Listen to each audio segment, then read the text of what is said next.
am Jason, that's Jason, Hasty, Hasty, and I'm 54 years old, and you wanted my address? Just your current city of residence will work. Oh, yes, sir. I live in Martinez, Georgia.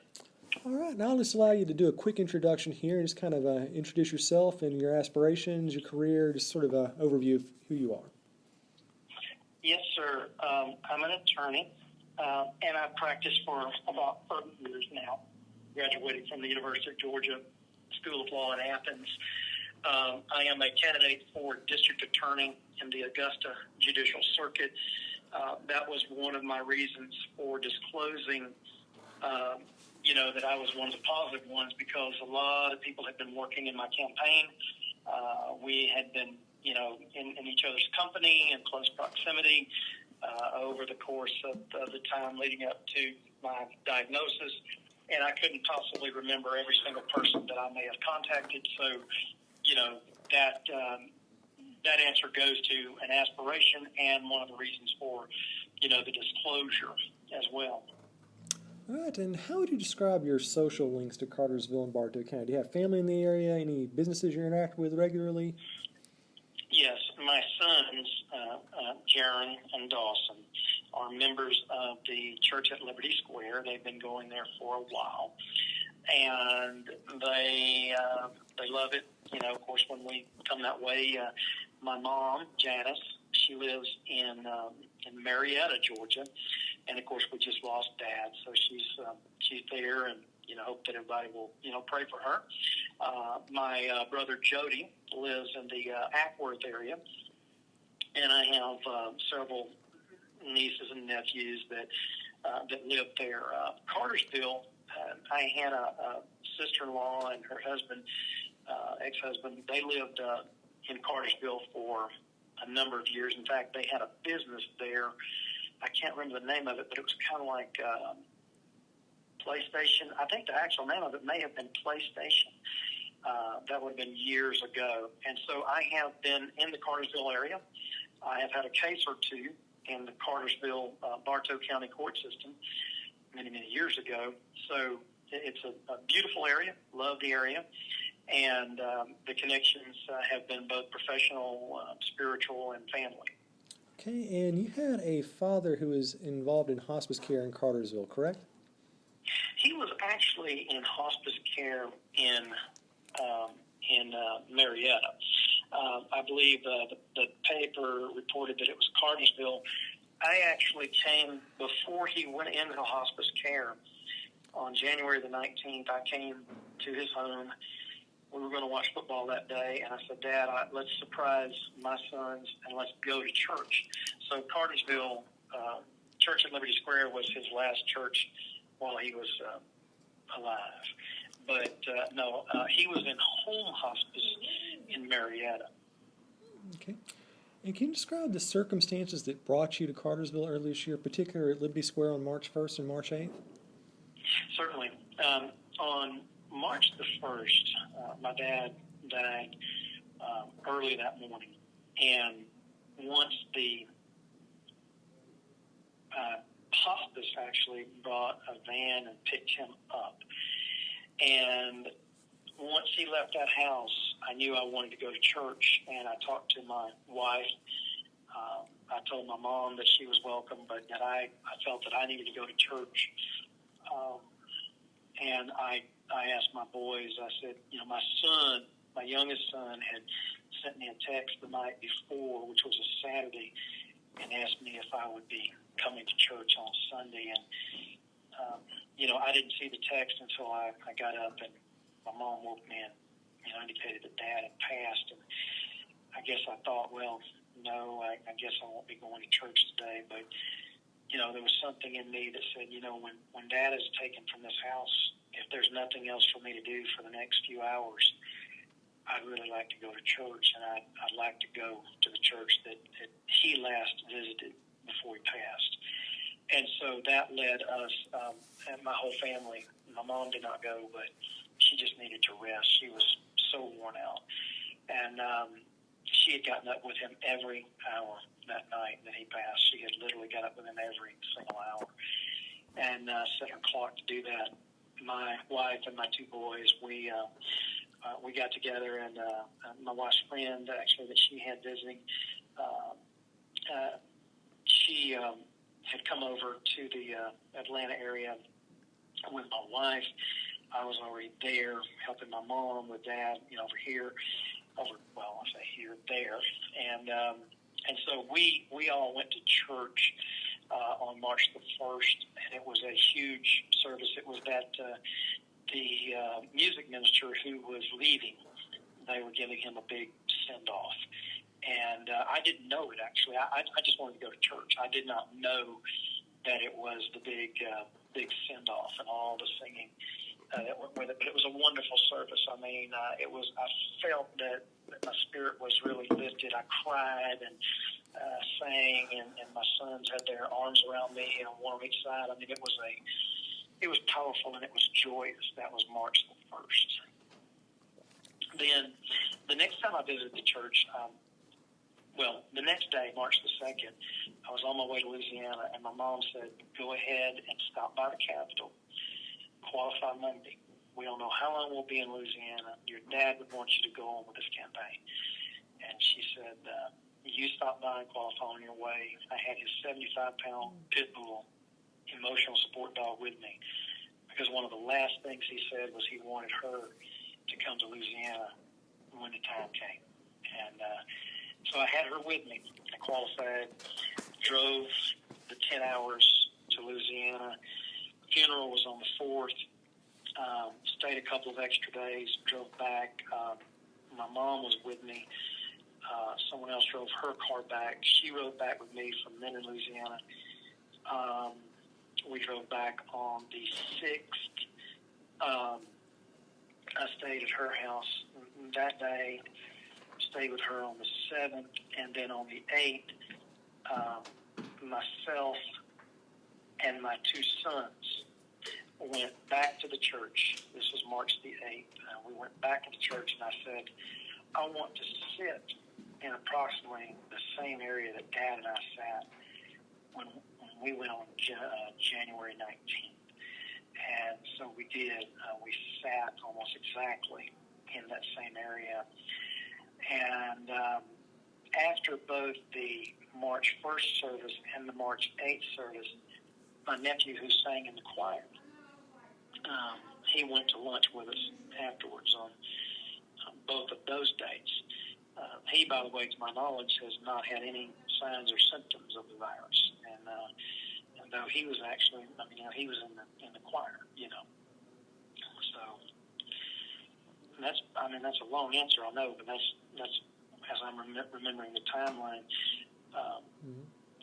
I think one of the things I said also was, again, I took my dad to church on January 19th. I came home on February the 18th after testing negative for the flu. I was feeling bad on February 17th, and I went to the doctor, and all they tested me for was flu. Nobody was talking about anything but the flu. And when I tested negative for the flu, I said, okay, tighten up, don't be a snowflake or whatever, tighten it up. Let's get going, And so by the time, the end of that week rolled around, I felt much better. I had some court the following week. That would have been the 24th, 25th, 26th. Had some court, felt fine. Went back to Atlanta to help with my dad at home hospice. And like I said, then he died on March the 1st. The next time that I felt bad after that February 17th, running through there and just chalked it up to, maybe it's a cold, maybe I'm just tired, whatever. The next time that I felt bad was on right around February the 10th. March the 10th.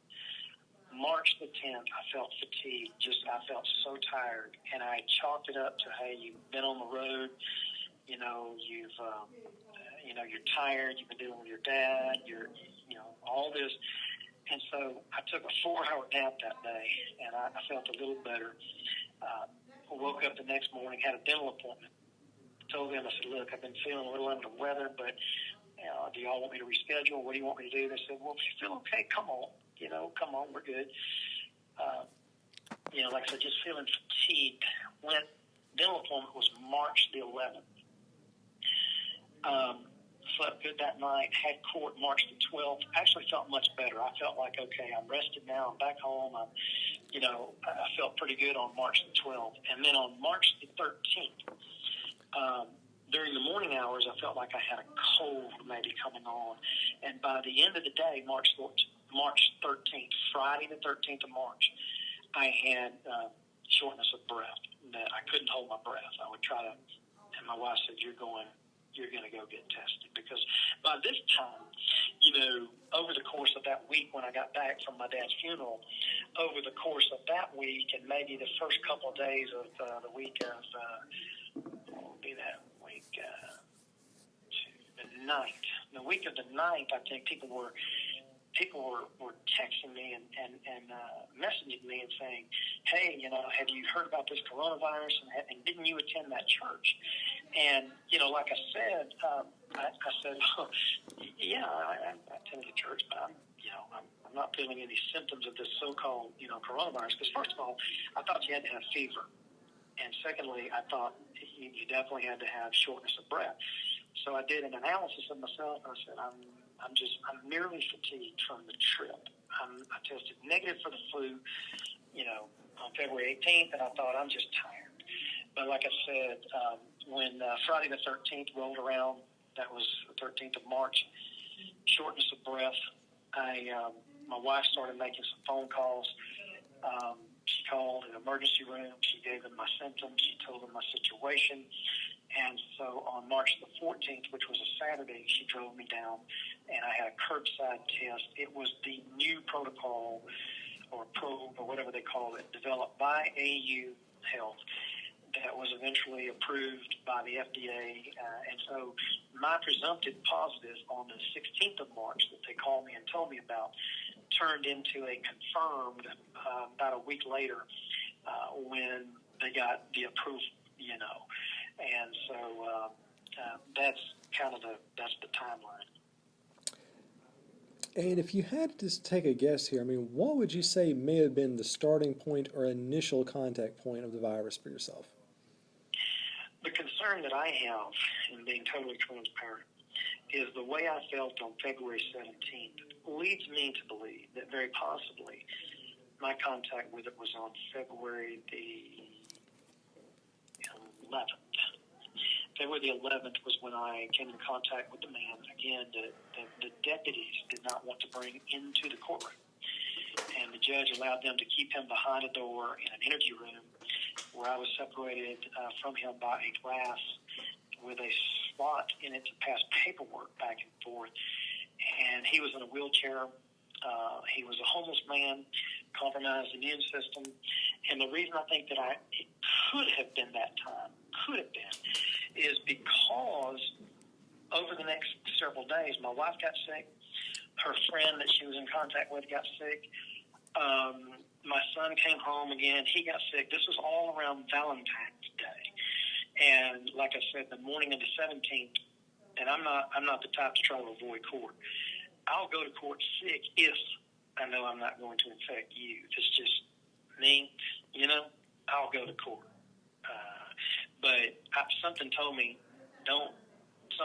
this. My mind went back to that man, even at that very time. And there's a transcript that I'm ordering. It's from February 17th, in which the judge is fussing at me. And he actually says, you better be in the hospital before you miss my court again. He told me that. He told me those words to me on February 17th. And I just felt kind of bad. I just thought, gosh, I know this is not like me. I don't miss court. He said, you went to the doctor. I told you to come to court, and you went to the doctor. Yes, sir. I said, I went to the doctor because I was afraid I might be a carrier of something. And the judge said to me, yeah, you sent me an email, a carrier. I don't even know what that is. And I was just like, Judge, what? Really? I'm thinking you are a judge, and you really don't know what I mean when I tell you I might be a carrier or something? I was dumbfounded, And so I just thought, you know what? Maybe he's right. Well, the very next day was the 18th, and I got the news that my daddy had about 2 weeks to live.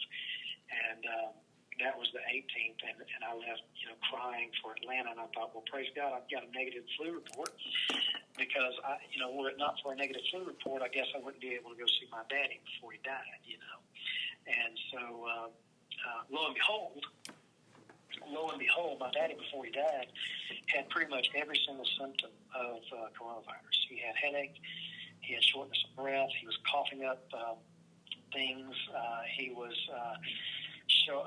fever that would spike. I mean, it was like a roller coaster. And of course, hospice, God love them. I mean, they're good people, but they were basically, well, we don't really know what that is. We don't know what that. I don't want to gross anybody out. We don't really know what that spaghetti-looking green mucus is. Your mom is extracting from the back of his throat. We don't really know. But quite frankly, I think they were like, it was almost like they wanted to pat me on the shoulder and basically say, your daddy is going in a few days from leukemia. And so nobody was talking about anything other than leukemia at that point in time. And let me tell you why. This is what bothers me. And my wife says, you shouldn't be talking about possibly infecting your daddy. She said, you shouldn't be talking about that. But here's the thing that bothers me. When I got a negative flu test, and that judge barked at me like he did, I felt like, okay, I'm emotional. I'm just tired. It's all in my mind about this man that I was exposed to, that everybody, that the jail wanted gone from the jail. I thought, okay, all right, whatever. I'm going to go on. I'm going to move on. And like I said, sure enough, February 20th, 21, right into there. I mean, I felt fine. I came back, went to court, but I think what happened was I think that I was exposed to it and it was incubating. Now, there's another theory. Here's another very valid theory. That man had only the flu. They tested him only for the flu. February 11th, right into there, they should have known to test for other things, but then again, they didn't test me for anything besides flu. But the theory is the man had the flu. He had a stroke. He was homeless. Didn't have any plumbing. Lived among the dumps, and so might have had some other things going on, but not coronavirus. And that instead, that I wasn't exposed to coronavirus until March the 1st, when I went to the church after my dad had died. But see, me being a lawyer looking for evidence would say, okay, my dad had evidence of coronavirus and died before the March 1st. He didn't visit the church March 1st. You see what I mean? Because he died before. Now, the question is, well, what about January 19th? Could he have visited, when he visited on the 19th, and they put oil on it? I mean, they did that prayer from the book of James where they anoint people with oil. Are you familiar with that? Where they, the preacher prayed for him, and there were a lot of people gathered around him, and a lot of people touching him, and, he had protested before going. And remember, this is January 19th. My daddy said, I'll get sick if I go to that church. I said, Dad, that's ridiculous. You'll get sick if you go to the hospital. That's when you'll get sick. I said, let's go to church and let them pray for you. Perchance God's going to heal you because you're a believer and you're calling for the elders. Let's do it according to the book of James. And Mom said, yeah, Roy. His name is Roy. You're going with Jason. He came over here to pick you up early to go to church, and you need to go with him. Then y'all can watch football. It was the Chiefs versus the Titans in a playoff game, and that was what was going on the 19th. And we did go to church. We did go to that church on January 19th. Now, my brother tells me, he says, Jason, think about it though. He said, think of all the people that would have been infected by coronavirus if, in fact, you contacted it on February the 11th from your guy in court. He said, think about all the people that came around, all the people in and out of hospice. He said, all of your nieces and nephews and everybody, somebody would have had it if you had had it then. And he makes a good point, because I think part of his motivation is he doesn't want me to think that I brought that to my daddy while he was already suffering from leukemia. And I think that part of it is he doesn't want me, to believe that. But what I'm trying to get people to understand is this. I think the thing has a longer incubation period than people think. I think it has an incubation period that is perhaps, I'm not going to say my theory. I'm just going to say I think it could be longer than what people think. Okay, the incubation period. Okay, and then I think the virus can last a lot longer once it's expressed. And so as far as when people can be carrying it, when people can communicate it, when people can suffer from the symptoms of it, these are all questions that are best left for medical professionals. Okay? I know that the only real symptom that I really felt, besides when I was tested negative for flu on February 18th, and then felt better after that, then the only identifiable symptom that I had until March the 13th was fatigue. I just felt so worn out. I mean, I would lie down. I mean, I don't know, but I know I don't feel good. And I'm just fatigued. And I'll lay down. I'll take a 4-hour nap one day. And then I took a 3-hour nap another day. And a lot of people, okay, I understand. A lot of people would have said, well, if you're that fatigued and you had visited that church, wouldn't you logically think about the coronavirus? I know one thing. I know I didn't really want to think about any kind of virus. My dad had just died, Looking back on it, should I have had more suspicions on the 10th of March instead of the 13th of March? Maybe. I mean, I don't know. But I know that once I had a symptom that I thought, okay, this shortness of breath, that concerned me. At that point in time, I'm like, okay, this is serious. And sure enough, I tested positive. The test was on March 14th. The results were conveyed to me on March 16th. All right, and have you had any sort of confirmation from any medical experts that your father may have died from coronavirus, or was he ever diagnosed with it for his death? No, they according to Mom, they basically destroyed all of his records. She wanted to look at his records, but according to her, according to my mom, they destroyed the records. They said they're no longer available.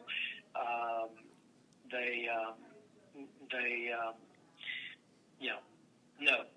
So there has been no medical confirmation. As a matter of fact, when I was there, when my mom said, "What on earth is that?" and I couldn't look, I had to turn around and walk out because my mom was extracting from the back of my dad's throat. It was green-looking worm or spaghetti-looking stuff, and the nurse was sitting there, and the nurse said, "I don't know what that is." And, I've learned later that a mucus in the back of the throat can be associated with coronavirus. And so I'm telling you, I know I took his temperature myself. I took his oxygen reading myself. The day before he died, his oxygen rating would jump from, it would be at, it got down to 60-something, and then just a few minutes later, it jumped up to 80-something. And I tested the equipment, and it was working properly.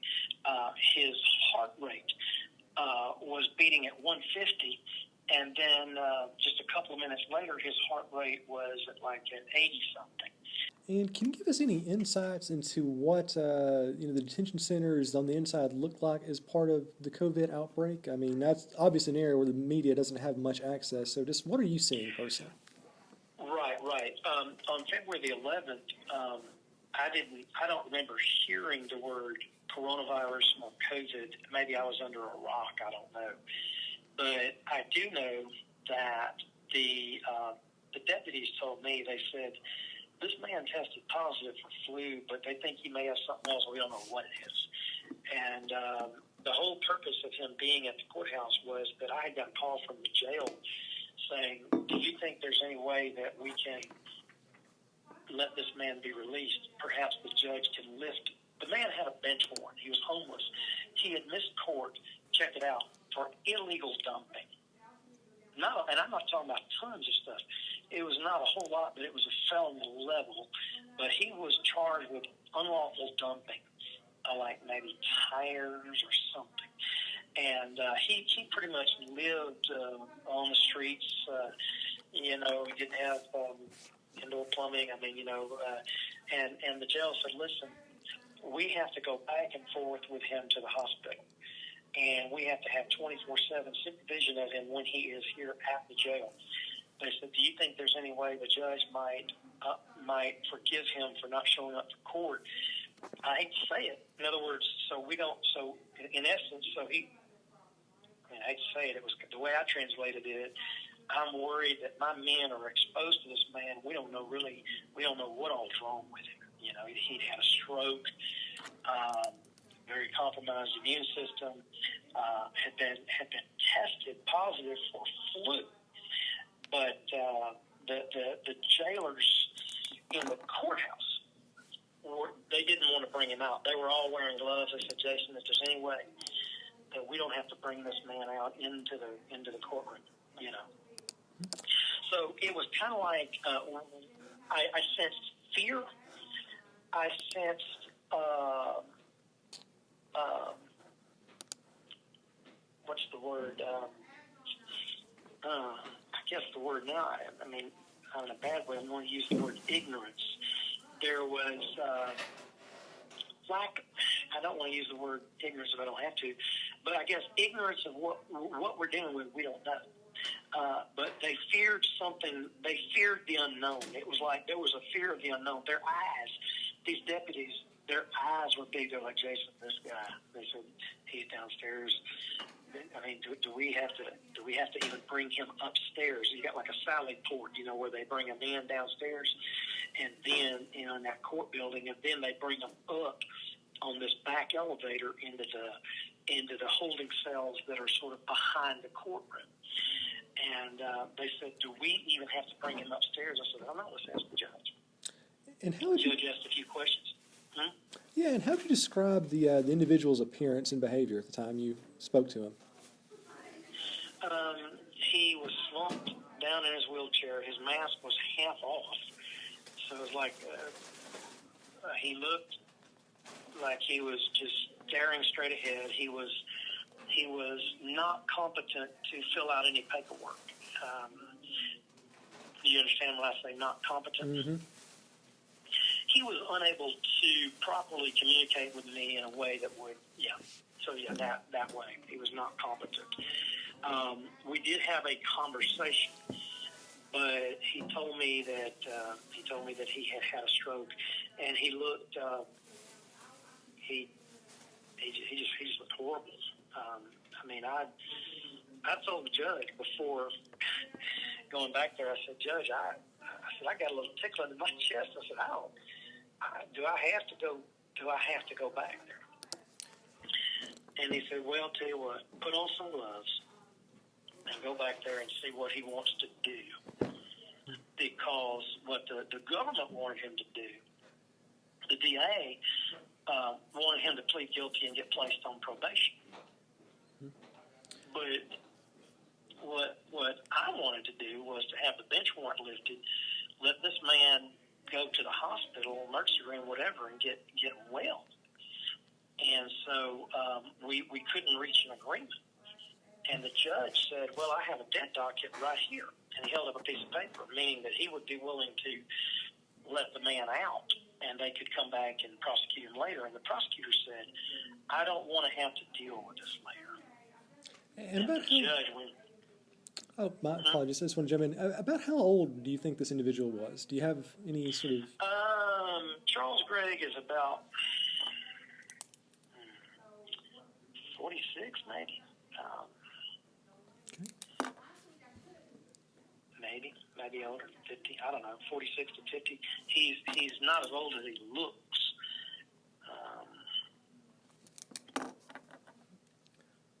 All right, and would you recount the qualifying period at Capitol Hill, what that was like, sort of experiences that day? Right. My dad died on March 1st, as I said. The qualifying period was going to be March the 2nd, all day, up up until Friday, March the 6th at noon. I said, Mom, why don't I just come back? Why don't I just come back and qualify maybe Thursday or Friday? And she said, no. She said, you qualify Monday before you go to Louisiana. And we were going in different cars. And Monday was the 2nd. And she said, your dad would not want you to risk missing qualifying. And like I said, I wasn't feeling sick. I was feeling sad. And I knew I had a 10-hour trip ahead of me with this 75-pound support dog, Pity, And so I cracked the windows. I parked in the parking deck, 65 degrees. I gave her some water. And I went in and I stood in line for an hour and 45 minutes. Felt fine. Stood in line for an hour and 45 minutes. Talked to people, laughed, talked about different stuff, Qualified. And went back. Bluebell and I made that trip. I drove all the way. Had to stop several times for her, of course. She was a pretty good girl. Drove down to the funeral. She went in to visitation on the 3rd. And then we received the healing visitors after that. On the 4th was my dad's funeral. On the 5th, Mom and I went and visited a cousin of hers, who, by the way, was like in a nursing type facility. And this is where my brother and my mom tell me, they said, don't you think that woman would have caught it if you had the virus then? Don't you think she would have caught it in her weakened condition? And I said, you know what? I don't know. It's possible. But see, my brother said, listen. He said, you rode in the car all the way with Mom on the 6th. Y'all shared food. Y'all were breathing the same space, sitting right next to one another. He said, don't you think that Mom Mom is 74 years old. He said, don't you think Mom would have caught it? I said, maybe. He said, then you went to church on the 8th without her, didn't you? Yes. And as a matter of fact, I did sit closer to the choir in the front on the 8th. Yes, I did. So he says to me, he says, Jason, stop talking about your client. He said, if you had coronavirus from that client, he said, of all the people you contacted, there'd be a bunch of people infected. He said, including your whole family that was coming by for the hospice care after that day, and you were there. He said, you contracted the virus on March the 8th. That's when he pinpoints it, because I have not been around my mom since going to the church on March the 8th. That's number one. Number two, the man with the coronavirus was, in fact, there on March the 8th. One of the men that they know had it was there March the 8th. He is pretty certain that March the 8th at the church. But here's what I'm saying. Look, here's why I'm trying to be as transparent as I can. If I say, you know what, I believe my brother, I probably got it at the church on March the 8th. Well, guess what? I don't know that for sure, right? And it sounds like I'm saying, well, somebody at the church gave it to me. I grew up going to church. I don't believe in, trying to place blame. I do remember that my first inclination was when I tested positive for it, I immediately thought about those people that had messaged me a few days before and said, hey, weren't you at this church? Look, there's an outbreak. You better get tested. You better be careful, right?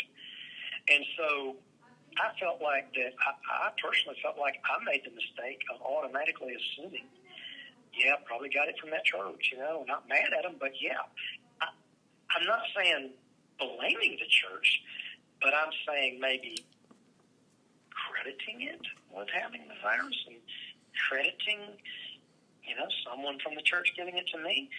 And I got to thinking back. I thought, well wait a minute. That may be the case. That may be the strongest case. But how can we really say that? How can we really say that? And, of course, Misty, my wife, she she warned me. She said, "Oh God, don't tell them about you being around that client. Don't tell anybody about." And I said, I called a woman whose mother passed away. Elizabeth Wells passed away. I called Elizabeth Wells' daughter. And I said, "Ma'am, I don't think you are." I said, "I don't want you to be mad at the church." And I told her my story. And I said, I don't know what that. And she told me, she was shaking her head. She said, "We don't need to be trying to place blame on where this thing came from." You know? And she and I agreed. But you know what? Not everybody's the same, because if you look at Facebook, you'll see a lot of people saying things like, yeah, this is why we don't need to have big church meetings. And I mean, there's just, and I know that's a very, very small percentage of people. But to me, that shows the danger of making assumptions about where you contacted it, who you might have been around. It just shows me that we need to pull together. We need as much information. Let's let the medical people work on it. I told the Department of Health people from the East Regional here in Augusta, Georgia Department of Health. I tried to tell them about the man, the client, and they didn't want to talk to me about much more than March the 12th forward.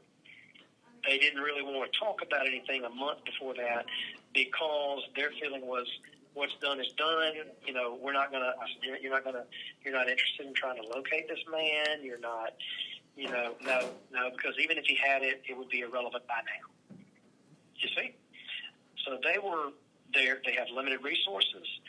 They have arguably limited motivation. They have limited time. And so all they want to know is, okay, you tested positive on the 14th of March, and you were in court on the 12th and 13th of March. What court were you in? Where all did you go? Let's retrace your steps. They didn't seem very interested in tracing back much further than that. And would you walk us through your own recovery phase? I mean, what sort of, medical treatments or regimens are you on right now as you recover? Certainly. One of the biggest things I've done is drink orange juice. And I have drank more than my fair share, I know, of orange juice. I also am one who's always drank lots of coffee. Whether it's true or not, I heard somewhere that coffee was good for, this and other viruses. So I thought, well, thank God I love hot coffee, So acetaminophen, after I found out that you're not really supposed to take whatever the other guy is, ibuprofen or whatever. When I first started having nerve pains, I would wake up, and this was back some time ago, before I associated or knew that it could be associated with a virus. But I would wake up with these intense pain in my shoulder areas, sometimes in my legs, and that would be as far back as February, time, maybe even a little bit before that. I would feel, those kinds of pains, whether or not they're associated with the virus, but they seem to have gone. They seem to now have pretty much dissipated. For those, I would take, at the time I was taking ibuprofen because I thought that was what's took for that. I know at Dad's funeral I was having some of those pains, and I would take those ibuprofens because I had muscular aches and pains. Again, I thought, well, that's just a bunch of travel, sleeping in a different bed, maybe potentially associated with the fatigue itself. I did not take any, I wasn't prescribed any medicine like antibiotics or anything. In fact, they said, as long as you can breathe, they said, unless your symptoms get really bad, you just rest at home. And so I would say resting. There's a lot of sleeping, and it seems like that I was able to get a lot of sleeping in over the course of this thing. Like I said, I started taking Tylenol or Excedrin or whatever it is with acetaminophen instead of ibuprofen, because I heard or read somewhere that ibuprofen is not good to take when you have the virus. Whether that's true or not, I don't know. But I listened. Like I mentioned, the orange juice. I tried to make sure that I ate a little bit. My appetite was lower, but I try to make sure that I continue, to eat a little something and variety of stuff. Quarantine, pretty much staying away from everybody. Prayer. I'm going to tell you, I've heard of people that had much worse symptoms than others that have actually, passed on. And I will tell you that I've had a lot of people praying for me, and I've prayed for God's protection and help. This one is a bit of a twofold question. Obviously, you're looking at some of the media coverage and especially some of the social media comments saying some pretty, I don't know how the word, just pretty aggressive things about you, some coming out calling you patient zero, blaming you for people's deaths. So on a personal level, how does that make you feel? And I think probably more importantly, moving forward, what sort of message would you like to give the media about how they're reporting on this and how, maybe making the situation worse? I think the media needs to be, first of all, fair and accurate. And I think the media needs to avoid the sensationalism that if they read their article before they post it, they might be able to say, okay, how would like an average person possibly read this? Again, and I don't want to cast any dispersions on Susan McCord. I like her. And we had some exchanges, and I said, look, Susan, you might as well have said, district attorney candidate kills two poor old people at the church, And, she wrote back, LOL, no, there's going to be a lot of people with these kind of stories. And I thought, well, that's not really addressing the issue. I think that the media, if someone is willing to talk to you about their experience in a time like this, avoid the temptation to word or present an article in a way that's sensationalist. This is not, unless if you're the National Enquirer, with all due respect, I don't read that. But, I could understand if I were talking to a less ethical, arguably ethical. Well, I consider, the local paper, especially I'm a candidate for district attorney, I think they should be, you didn't really ask me to single them out, but let's just talk about them. I think when you're talking to a person who is a candidate for public office and has disclosed to you very sensitive health information, think about whether your presentation is going to potentially harm that person, subject them to, perhaps, criticism or maybe even danger. And just ask the question. Ask yourself, how? Because quite frankly, I'm not trying to be a hero. I don't know very much about this virus. I went to law school, not medical school, right? But starting out, it seemed like that people who interviewed me and who talked to me, they were genuinely interested in what happened. They were genuinely interested in my symptoms and how I dealt with them and how I felt, which, by the way, being separated from my mom after we lost her husband and my dad, that is rough, brother. That is something that is just extremely rough. And for me, when I read and when I read, when I couple of the outlets, when I looked at how they had presented it, I just felt, wow. I mean, it made me feel like, gosh, make a note. Maybe I don't talk to this, one, I mean, that's how it made me feel. But as far as the message overall is that, I think in general, I think most mainstream media tries to get it right, tries to verify sources. I think I have personally experienced a couple of ones where I think they overstepped. They stepped over into going for sensationalism, and I don't think we need that, especially in this day and age when we're, as a society, we're going through this crisis together. I believe we all need to pull together, be fair, and be balanced, and unselfish to the extent that we can. So. Yep. All right, and just to wrap up, I always try to look a little bit forward. You know, obviously we're in the midst of this public health crisis, but someday things will return to normal. And from a legal perspective, especially someone who is a prosecutor going for district attorney's position there, something I just want to kind of, kind of gauge your interest in or kind of just pick your mind. As far as perhaps any constitutional challenges you may see coming from some of these emergency edicts, I mean, how do you see Georgia's legal system perhaps changing in the wake of all this? Right. Let me first of all say that I have discussed this matter with other legal experts or other legal people, and in Georgia, my understanding is that most of the, maybe with the exception of, well, I've heard of a couple jurisdictions that were actually trying to enforce by law, perhaps by, I don't know if they're trying to enforce by arrest, because I think that in order to have what we would call martial law and have folks actually being arrested, I think that the order would have to include some criminal penal, language to the extent that violation of this constitutes a misdemeanor or whatever.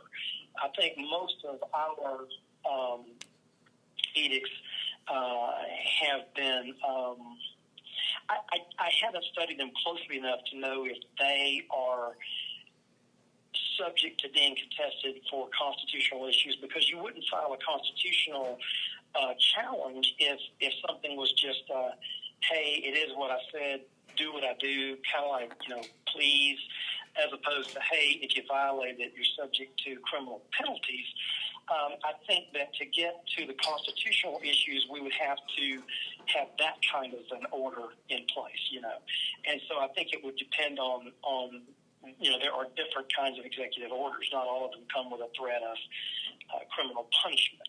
Now, to answer the question, though, assuming that we did have those that had the threat of criminal punishment with them, then we would have to ask, where does the authority in an emergency situation, where does it end?